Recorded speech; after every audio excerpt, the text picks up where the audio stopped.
Hello students, good morning. In this video we will discuss about class 7 science chapter 9. Chapter 9 हम आज read करेंगे respiration in organism. Last video में हमने chapter 7 हमारा complete कर लिया था. चैप्टर 8 हमारे सिलेबस में से हट गया है तो हम चैप्टर 9 रीड करेंगे.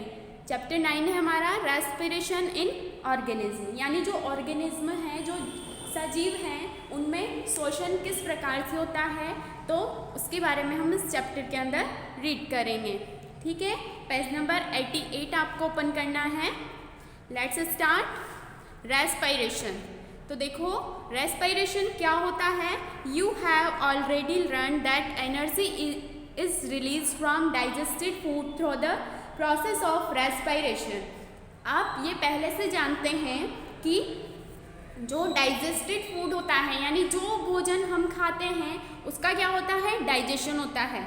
क्या होता है, डाइजेशन, यानी पाचन होता है उसका. जो कॉम्प्लेक्स सब्सटेंस होते हैं वो किस में टूट जाते हैं, सिंपल सब्सटेंस में टूट जाते हैं, तो उसको क्या बोला जाता है, डाइजेशन बोला जाता है फूड का. तो जो हमारा जो डाइजेस्टेड फूड रहता है तो उससे क्या रिलीज होती है, एनर्जी. किसके थ्रू, जब कौन सा प्रोसेस होता है, रेस्पिरेशन, यानी श्वसन की प्रक्रिया के थ्रू जो डाइजेस्टेड फूड होता है उससे एनर्जी रिलीज होती है, तो उसी को क्या बोलते हैं, respiration. During this process the nutrients of the digested food react with oxygen in the body cells to release energy. तो जो ये प्रोसेस होता है रेस्पिरेशन, तो इसके दौरान क्या होता है कि जो डाइजेस्टेड फूड है हमारा, तो उसमें क्या होंगे, न्यूट्रिएंट्स. न्यूट्रिएंट्स मीन्स पोषक तत्व, जैसे कि कार्बोहाइड्रेट है, प्रोटीन है, वसा है, तो ये क्या होते हैं, न्यूट्रिएंट्स हैं. तो जो हमारे डाइजेस्टेड फूड में न्यूट्रिएंट्स होंगे वो किसके साथ रिएक्ट करेंगे, ऑक्सीजन के साथ रिएक्ट करेंगे. किसमें, हमारी जो बॉडी की सेल्स हैं वहाँ पर. ये प्रोसेस कहाँ पर होगा, सेल्स के अंदर, कोशिकाओं के अंदर. जब डाइजेस्टेड फूड के न्यूट्रिएंट्स किससे रिएक्ट करेंगे, ऑक्सीजन से, तो क्या रिलीज होगी, एनर्जी. एनर्जी मीन्स ऊर्जा, यानी ऊर्जा उत्पन्न होगी. This reaction with oxygen is called oxidation. और जो ये रिएक्शन है जो किसके साथ होती है, ऑक्सीजन के साथ होती है, तो इसको क्या बोला जाता है, ऑक्सीडेशन इसको बोला जाता है, ऑक्सीकरण इसको बोलते हैं.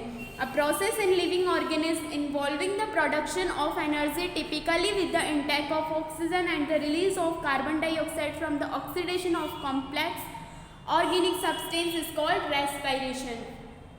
यानी कि एक ऐसा प्रोसेस जो कहाँ पर होता है, किसी भी ऑर्गेनिज्म में होता है, तो उसमें क्या होता है, एनर्जी रिलीज होती है और हम क्या करते हैं, ऑक्सीजन को अंदर लेते हैं और कार्बन डाइऑक्साइड को बाहर निकालते हैं. तो ऐसा प्रोसेस होता है, उसको क्या बोला जाता है, रेस्पिरेशन, यानी श्वसन उसको बोलते हैं. It is also called cellular respiration as it takes place in the cells. क्यों ये जो प्रोसेस है वो कहाँ होता है, सेल्स के अंदर होता है, तो इसलिए इसको सेल्यूलर रेस्पिरेशन भी हम बोल सकते हैं. ओके, नेक्स्ट देखो, steps in the process of respiration, यानी जो रेस्पिरेशन का प्रोसेस है उसमें कौन कौन से स्टेप्स होते हैं. तो देखो, there are 2 steps involve in the process of respiration. यानी जो रेस्पिरेशन का प्रोसेस है उसमें 2 स्टेप इन्वॉल्व है. देयर आर एज फॉलो, जो यहाँ पर दिए गए हैं. तो देखो, फर्स्ट स्टेप क्या है, ब्रीदिंग. ब्रीदिंग मीन्स क्या होता है, श्वास लेना.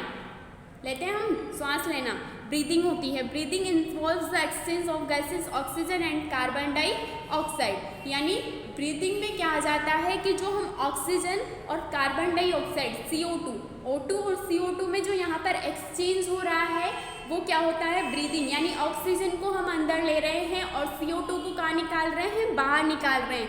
तो यही प्रोसेस क्या होता है, ब्रीदिंग होता है. Oxygen is taken in from the environment and carbon dioxide and water vapor are given out. यानी कि ऑक्सीजन तो हम कहाँ से लेंगे, बाहर एनवायरनमेंट से लेंगे, और कार्बन डाइऑक्साइड को हम कहाँ निकाल देंगे, बाहर निकाल देंगे. This is called external respiration. और इस प्रोसेस को क्या बोला जाता है, एक्सटर्नल रेस्पिरेशन. यानी अंदर लेना तो होता है इंटरनल रेस्पिरेशन और बाहर निकालना क्या होता है, एक्सटर्नल रेस्पिरेशन.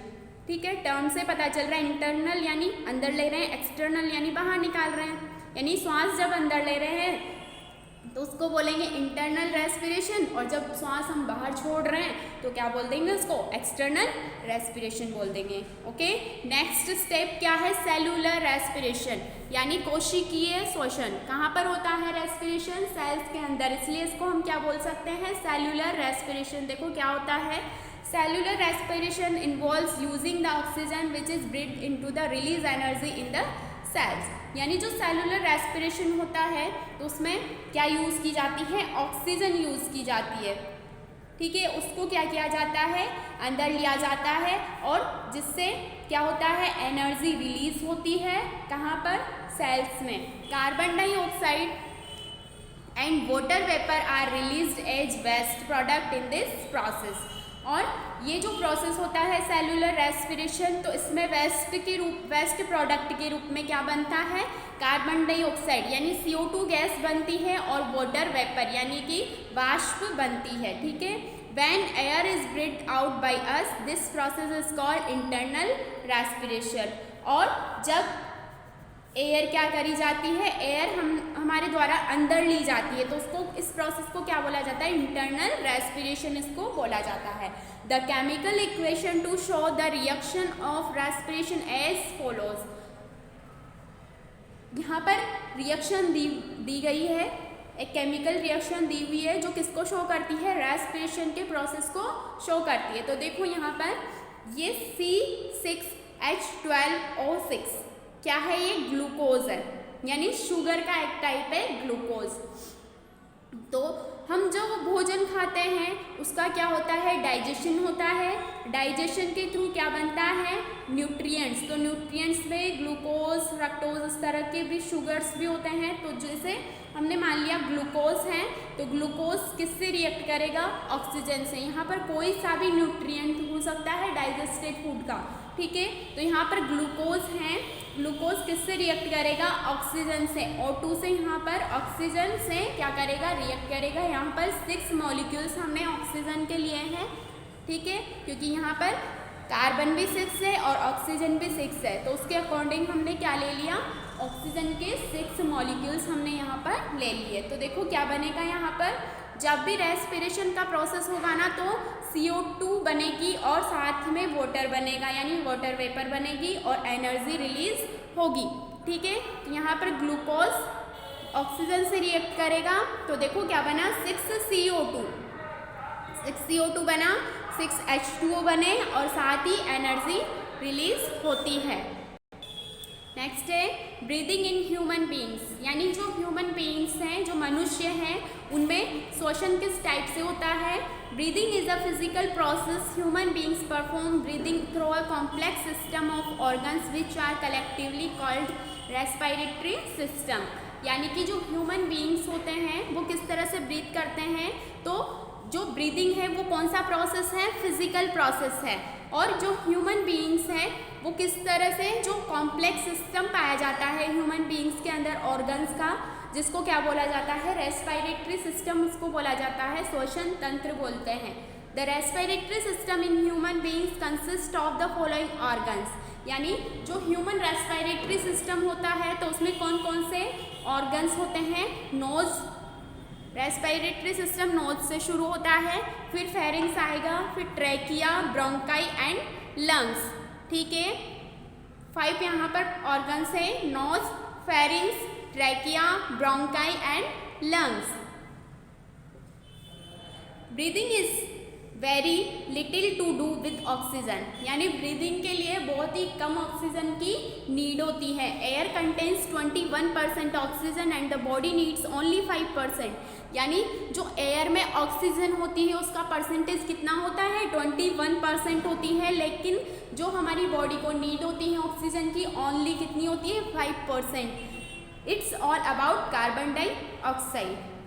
ठीक है, कार्बन डाइऑक्साइड ज़्यादा निकलती है। तो यहाँ पर फर्स्ट इसका जो ऑर्गन है वो हम रीड करेंगे, नॉस्ट्रिल्स। ठीक है, नॉस्ट्रिल्स क्या होते हैं, normally we take in air through our nostrils. यानी जो सामान्यतः जो हम एयर लेते हैं हमारे शरीर के अंदर, वो किसके थ्रू लेते हैं, नॉस्ट्रिल्स। नोज में जो दोनों छिद्र होते हैं तो उनको क्या बोला जाता है, नॉस्ट्रिल्स उनको बोला जाता है, ठीक है। The hair and the mucus present in the nostrils trap dust and germs present in the air. और हमारी नोज में क्या पाए जाते हैं, हेयर्स पाए जाते हैं और म्यूकस यानी सलेष्मा पाया जाता है। तो ये दोनों किससे बचाते हैं, जो एयर हम लेते हैं तो उसमें क्या जाते हैं, साथ में डस्ट और जर्म्स यानी धूल के कण और कोई भी रोगाणु या कीटाणु उसके साथ जा सकता है।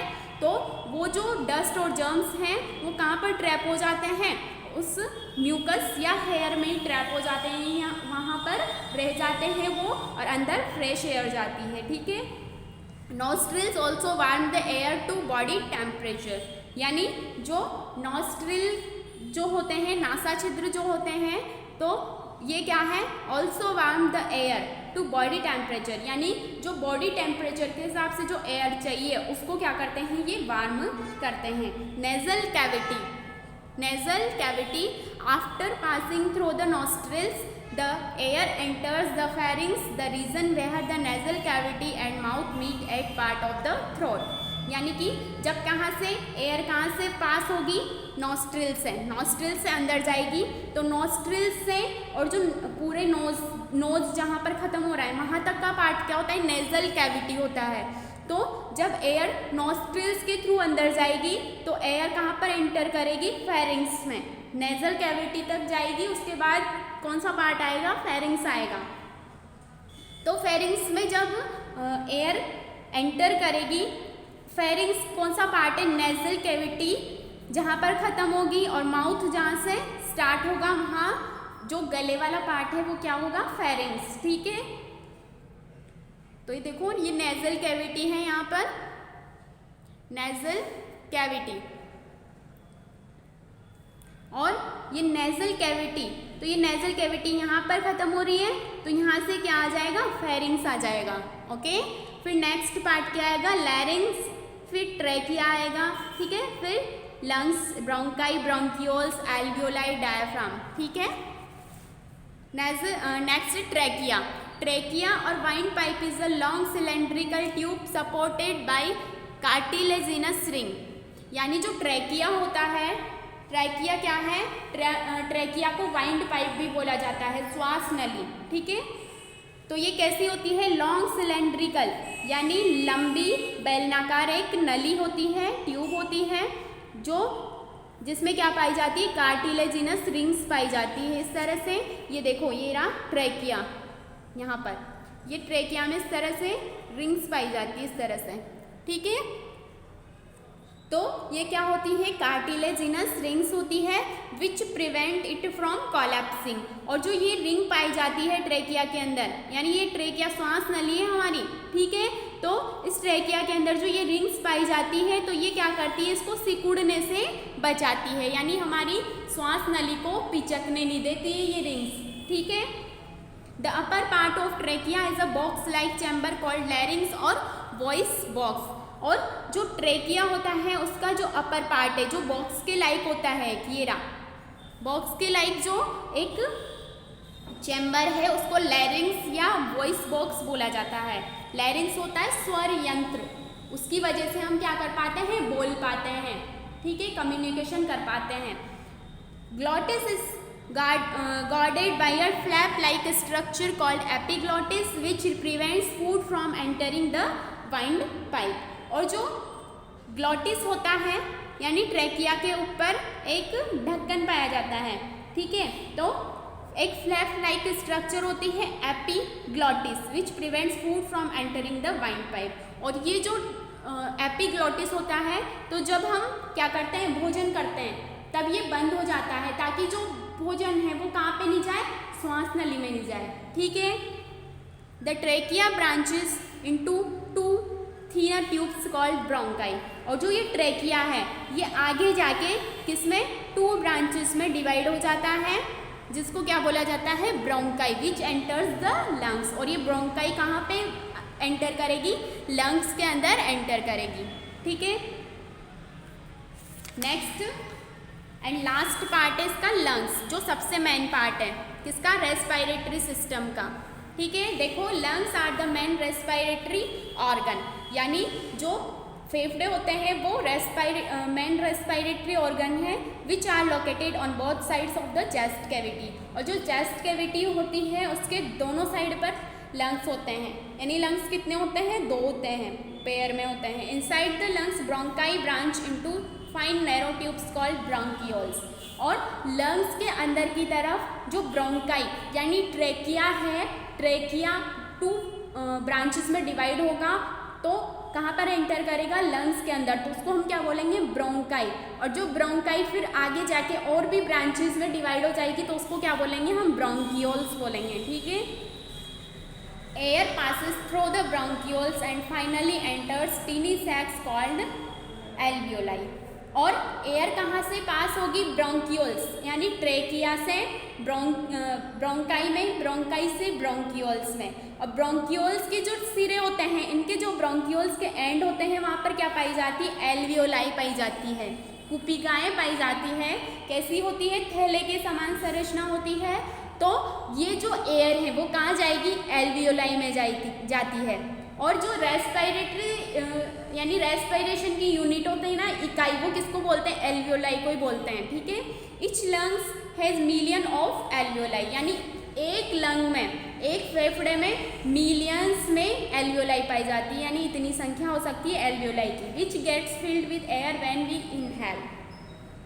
तो ये जो एल्वियोलाई है, तो जब हम श्वास अंदर लेते हैं तो ये क्या होती है, भर जाती है, एयर से फिल हो जाती है। The lungs are protected in the rib cage and supported by a large flat muscles at the floor of the chest cavity called diaphragm.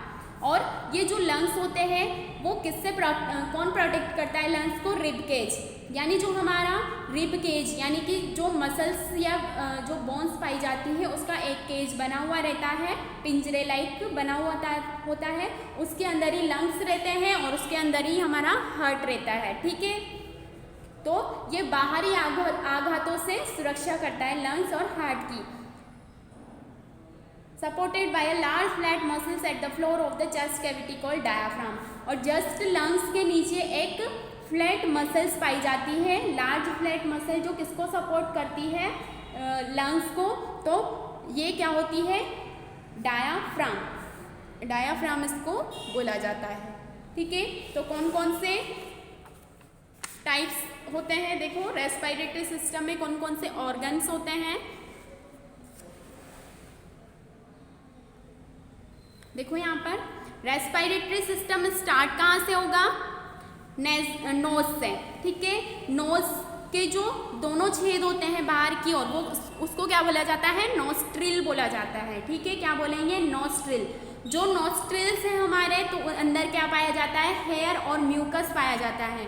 तो हेयर और म्यूकस क्या करेंगे, जब एयर हमारे नोस्ट्रिल्स के थ्रू अंदर एंटर करेगी तो एयर के अंदर जो डस्ट पार्टिकल हैं या फिर कुछ जर्म्स है तो वो कहाँ पर ट्रैप हो जाएंगे, उस म्यूकस में, और जो हमारे हेयर्स हैं नोज के अंदर तो उन पर ट्रैप हो जाएंगे। और अंदर कौन सी एयर जाएगी, प्योर एयर अंदर एंटर करेगी। ठीक है।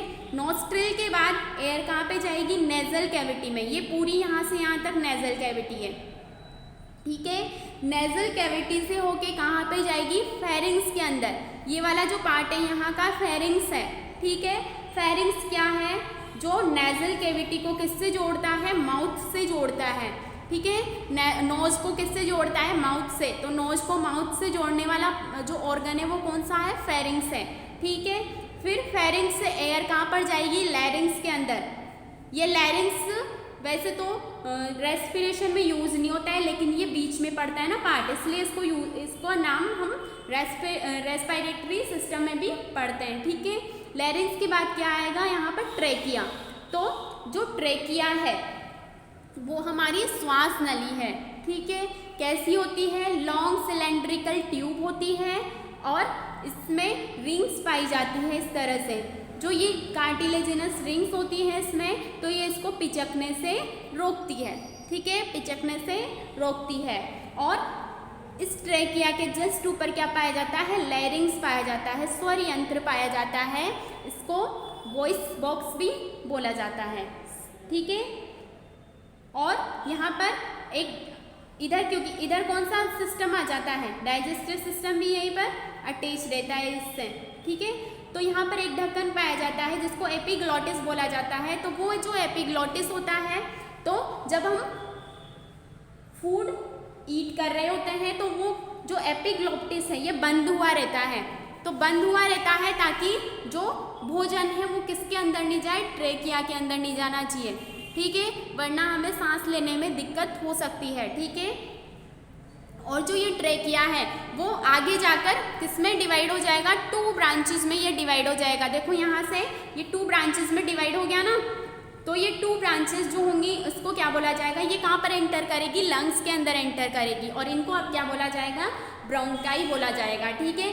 फिर ये और भी ज़्यादा आगे जाके और भी ब्रांचेस में डिवाइड हो जाएगी, तो इनको क्या बोला जाएगा, ब्रोंकियोल्स बोला जाएगा। तो एयर पहले नेजल कैविटी से कहाँ पर आएगी, फेरिंग्स में, फिर ब्रोंकियोल्स में, फिर ट्रैकिया में, ट्रैकिया के बाद ब्रोंकाई में, ब्रोंकाई से ब्रोंकियोल्स में, और फिर यहाँ पर ये थैलेनुमा संरचना पाई जाती है इसके एंड पर। ब्रोंकियोल्स जो हैं इनके एंड पर क्या पाई जाती है, एल्वियोलाई पाई जाती हैं जिनमें एयर फिल हो जाती है, ठीक है। रेस्पिरेटरी सिस्टम की यूनिट क्या होती है, एल्वियोलाई, और ये एक लंग्स में यानी एक फेफड़े में बहुत सारी मिलियंस में पाई जाती है, ठीक है। और जस्ट लंग्स के नीचे ये होता है डायाफ्राम, ठीक है, ये डोम शेप्ड होता है, स्तंभ की तरह का होता है, और ये जस्ट लंग्स के नीचे पाया जाता है। इसको क्या बोला जाता है, डायाफ्राम इसको बोलते हैं, ठीक है। आई होप आपको समझ में आया होगा ये। नेक्स्ट ब्रीथिंग का जो मैकेनिज्म है वो हम नेक्स्ट वीडियो में रीड करेंगे। Okay, good bye.